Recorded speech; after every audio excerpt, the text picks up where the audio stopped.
বন্ধুরা, আশা করি ভালো আছেন। আমি আছি থাইল্যান্ডের নর্থ ইস্টে। আমি আপনাকে আগেও বলছিলাম, নর্থ ইস্টে আপনার টোটাল 20টা প্রভিন্স আছে। 20টা প্রভিন্সকে ওরা ঈশান বলে।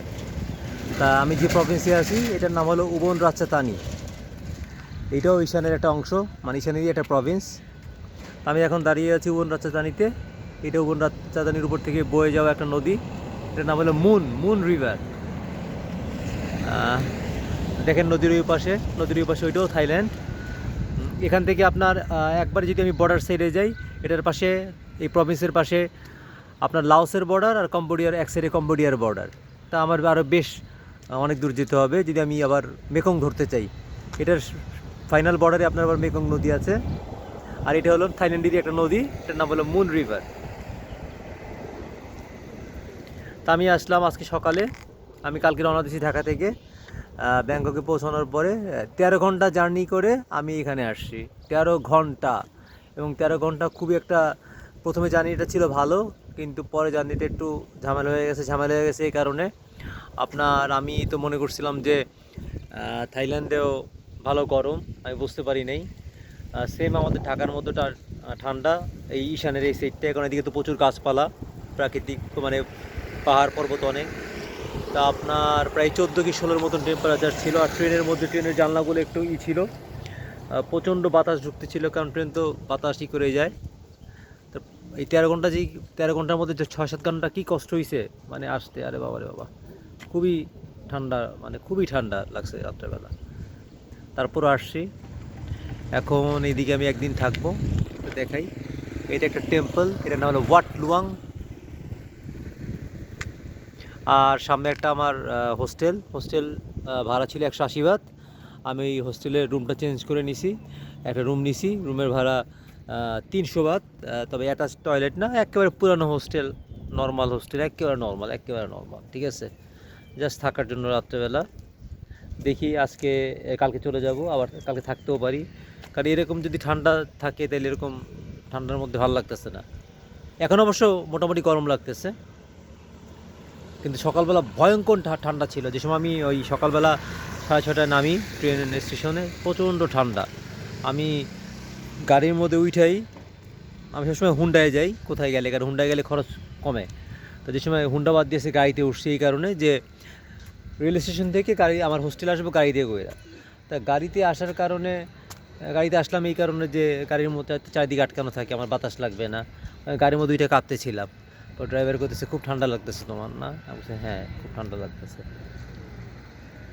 এখন আবার মোটামুটি ভালো গরম পড়তেছে। তা আমারই একটা ভুল হয়ে গেছে, আমি কদিন আসার আগে টেম্পারেচার সার্চ দিছিলাম, তো তা আমি ওরকম দেখি নাই। আসলে আমি ভালো করে লক্ষ্য করি নাই। আমি যদি দেখতাম যে সকালবেলা ওদের টেম্পারেচারটা মানে রাত্রে আর সকালে কম থাকে, তাইলে আমি আমার এবারের, এটার কি বলে, ঘোরার ডেস্টিনেশনটা উল্টায় ফেলতাম। তাইলে আমি সাউদার্ন থাইল্যান্ড যেটা বলে ফুকেট টুকেট, ওদিকে আপনার চলে যেতাম। তারপর দেখি এবার যাওয়ার ইচ্ছা আছে। এটার পরে একটা প্রভিন্স আছে, এটার নাম হলো সিসাক্ষেত, ওইটা আবার পুরো কম্বোডিয়ার বর্ডারের সাথে। এরপরে একটা প্রভিন্স আছে সুরিন, ওইটাও কম্বোডিয়ার বর্ডারের সাথে। আর একটা প্রভিন্স আছে বুড়িরাম, ওইটাও কম্বোডিয়ার বর্ডারের সাথে। তো এই 3টা প্রভিন্স ঘুরে লাস্টে আমি ব্যাংককে যাব।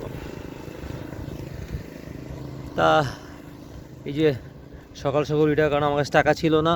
এই যে মানি এক্সচেঞ্জও নাই, মানি এক্সচেঞ্জ না থাকার কারণে আপনার ডলার ভাঙ্গাইতে একটু ঝামেলা হয়ে গেছে। এটা ব্যাংকে গিয়ে ভাঙ্গাইতে হয়েছে। ব্যাংকে ডলার ভাঙ্গানো মানে অনেক ঝামেলা, অনেক ডকুমেন্টস পেপারস, অনেক কিছু রাখে। মানে ব্যাংকের ফর্মালিটি তো ভালো, এটা ব্যাংকে তার মানি এক্সচেঞ্জ তো গেলে ডলার দিয়ে দিলে টাকা ভাঙতে দিয়ে দেয়, কিন্তু ব্যাংকে গেলে অনেক কাগজপত্রের দরকার হয়, সাইনটাই, ওতেই আপনার প্রায় 20 মিনিট সময় নষ্ট হয়ে গেছে।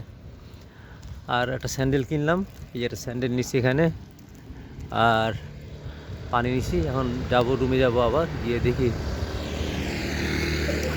গোসল করা যায় কিনা, যদি এই গরম পানির ব্যবস্থা থাকে। এই গরম পানির ব্যবস্থা আছে কিনা জানি না আমি। এটা কি বিক্রি করে? ও শামুক বিক্রি করতেছে মনে হয়, শামুক মাছ। এই মুন রিভারের পাশে শামুক, ওগুলো মানে ইল মাছ।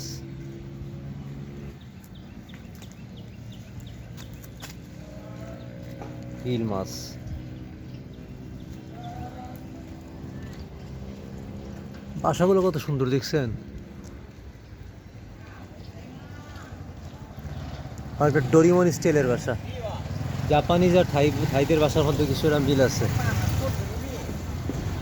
আমার সামনে একটা আছে, আপনার এটা কি বলে, মার্কেট, লোকাল মার্কেট যেটাকে বলে। ওইটার নিচে দেখলাম খাবারের দোকানের অভাব নাই, হাজার হাজার খাবারের দোকান। আর এটা তো আমার হোস্টেলের পিছনে। আমি দুপুরে এই জায়গায় লাঞ্চ করবো, কারণ এই রাস্তায় লাঞ্চ করলে আবার সুবিধাটাই কি, ধরেন রাস্তায় লাঞ্চ করলে যে খাবারের দাম বাইরে 60-70 বাতের জায়গায় 40 বাতেই পাওয়া যাবে। রোড সাইডে ওরা, থাইল্যান্ডের খাবার দাবার পরিষ্কার, ওরা খুব পরিষ্কার, ওটা নিয়ে আপনার কোনো সন্দেহ নাই। ওই যে ব্রিজটা, আমি ওই দিক থেকে আসছি। মেইন সিটি মনে এইদিকে। দেখি রাত্রেবেলা কোনো ওয়াকিং স্ট্রিট অথবা নাইট মার্কেট এগুলো পাওয়া যায় নাকি। ছোটোখাটো ওয়াকিং স্ট্রিট থাকে, ওয়াকিং স্ট্রিট না থাকলে আপনার নাইট মার্কেটগুলো থাকে। এটি হলো আপনার যে সরকারি মার্কেট মনে হয় ওদের, মিউনিসিপ্যালিটি যেটা বলে, বিশাল বড় মার্কেট। আর ঢুকলাম না। আর এটা হলো আমার হোস্টেলের পাশের বাসা।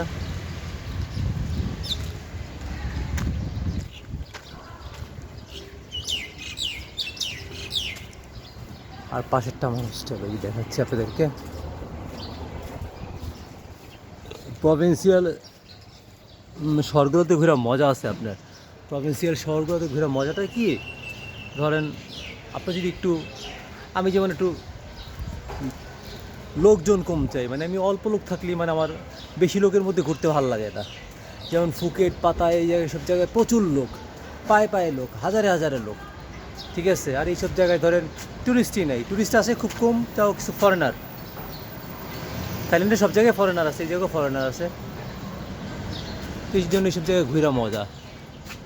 এই এখানে আমার হোস্টেলে একজন ফরেনার আছে, এটা কী বলে, উনি ওই মহিলার কাছে শুনলাম, ওই ওনারা ওই হোস্টেল, মানে হোস্টেলের একটা বেড নিচ্ছে। আমাদের এই জায়গায় হোস্টেলের বেডের সিস্টেমগুলো কি, মানে এই হোস্টেলটাই অন্য হোস্টেলে যেমন বাঙ্ক বেড, এই হোস্টেলে বাঙ্ক বেড না, এই হোস্টেলে ঢালাই বেড একসাথে পাঁচটার একটা ডরমিটরি আর 4টার একটা ডরমিটরি। এই যে আমার হোস্টেল 28 রাচ্চাবুট, সরি রাচা বুটসার, উচ্চারণটা হইতেছে না আমার হোস্টেল। আর একটু দেখায় ভালো করে উপর থেকে ওইটা।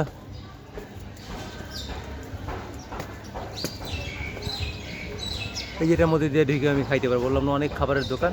বামে হইলো বাজার, আর ডান দিকে খাবারের দোকান, বামে বাজার।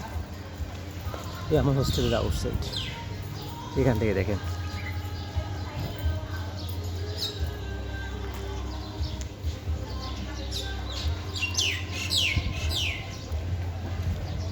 চলেন এই ফাঁকে আমার হোস্টেলও দেখাই ফেলাই। হোস্টেল না, হোটেল।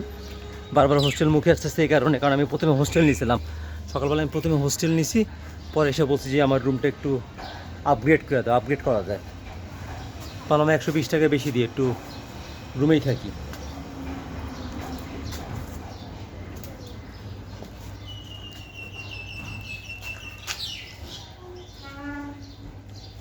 মোটর বাইক রেন্ট আছে, এখান থেকে মোটর বাইকের রেন্ট 200 বাদ। বসার জায়গা, এই যে ছোট্ট ডগি শুয়ে রয়েছে।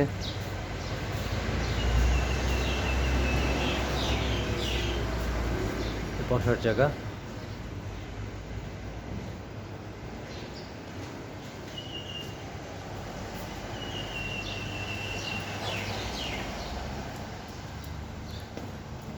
টয়লেট দেখাইলাম না, এগুলো কমন জিনিস, সব টয়লেট একই, এক্সেপশনাল কিছু নাই। এই নিচে হলো টয়লেট, একটা হলো শাওয়ারের জন্য, আর একটা হলো ওয়াশরুম, এই যে, আর একটা শাওয়ারের জন্য। আইসে দেখতে হবে গরম পানির ব্যবস্থা আছে নাকি। ওয়াশিং মেশিনও আছে। আর টোটালটা হলো কাঠের। আবার দেখাই আপনাদেরকে, এখান থেকে আমার উঠতে হবে। ওইটাকে স্যান্ডেলটা পরি।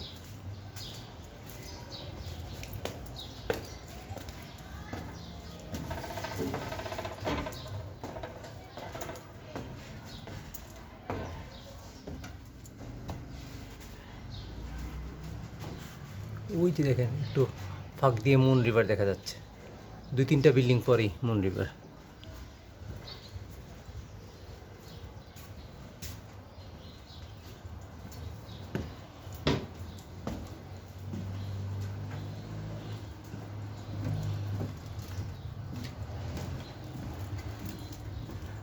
টয়লেটটা আউটসাইডে, মানে ওই নিচে নামতে হবে, আমার কোনো কমন টয়লেট নেই। সরি, কমন টয়লেট কী বলি, ভুল বলি কেন, কমন টয়লেট মানে পার্সোনাল কোনো টয়লেট নেই আমার রুমের সাথে, যে অ্যাটাচড টয়লেট থাকবে এটা নেই। লাইটটা জ্বালাই তারপরেই করি। আমি সকালবেলা জানালাগুলো বন্ধ করে দিছি, কারণ ঠান্ডা পড়তেছিল, তো খুবই ঠান্ডা পড়তেছিল। এই যে আমার রুম, নর্মাল রুম, একেবারে নর্মাল রুম।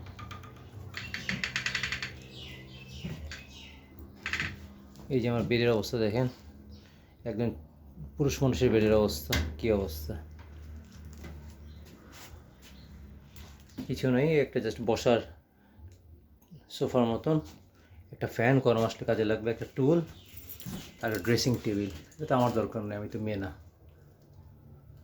দেখেন আমি কী পরা, আমি কালকে ঢাকা থেকে ঠান্ডার জন্য পরে বেরিয়েছিলাম, এটা কী বলে, হুডি। হুডিটা কাজে লেগে গেছে, আমি কি খুশি হয়েছি। এবং আমি জীবনে যে কাজ করি না, এই যে এটাও নিয়ে আসছি ভুলে। ঢাকার মধ্যে ঠান্ডা লাগতেছিল তো প্রচুর, আমি এয়ারপোর্টে যাওয়ার পর ব্যাগের মধ্যে রেখে দেবো, মানে মাথাটা যে ক্যাপটা। এইটাও যে ভাই আমার কালকে কত রাত্রেবেলা ট্রেনের মধ্যে কত উপকার দিছে ভাই। ভয়ঙ্কর ঠান্ডা, ট্রেনের জানলাগুলো ঠিক মতন আটকানো যেতেছিল না, তো কারণ এটা ছিল third class train. Third class train মানে কি ওই লেখাই আছে, ট্রেনের তো ক্লাসিফিকেশন আছে, ফার্স্ট ক্লাস, সেকেন্ড ক্লাস বগি, থার্ড ক্লাস বগি। এটা ছিল 3য় শ্রেণীর বগি। তো এটার মধ্যে জাস্ট সামনাসামনি, ধরেন এখানে 2জন বসবে, ওই জায়গায় 2জন বসবে, একটাই সিট, 2জন সব সামনাসামনি। তো জানলাগুলো তো অনেক পুরনো ট্রেন, তো জানলাগুলো আপনার ছিল ভিতরে, মানে কাঁচ লাগানো গেলেও একটু বাতাস ঢুকতে ছিল। তা চলন্ত ট্রেন, তা আবার ঠান্ডা বাতাস ঢুকতেছে ভিতরে, আরে ভাই রে ভাই।